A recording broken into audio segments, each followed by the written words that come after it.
How to reset and recover Shopee account password. Hello and welcome back to our official help desk.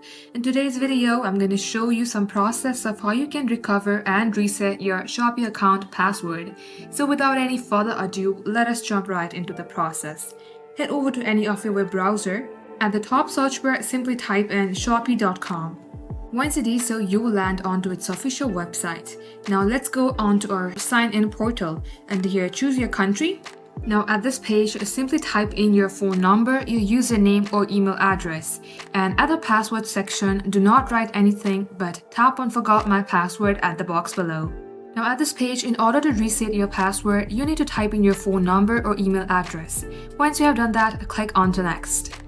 Now once you have done that, a verification email will be sent to your email address. Here click on to OK. Once you open that email from Shopee, you will be led towards this page. Here simply create yourself a new password. Make sure that your password is 8 to 16 characters long, contains one tiny character and a capital characteristic. Once you have done that, click on to continue. Now once you do so, you can go ahead and enter your login credentials, and this is how you can do it.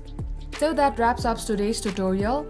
If you would like to see more videos on this topic, then all you have to do is comment down below and we will get back to you soon with more tutorials like this. In the meantime, what you can do is like this video and subscribe to our channel, and don't forget to hit the notification bell icon so that you will get a notification whenever we post. Thank you for watching. We will catch you up soon.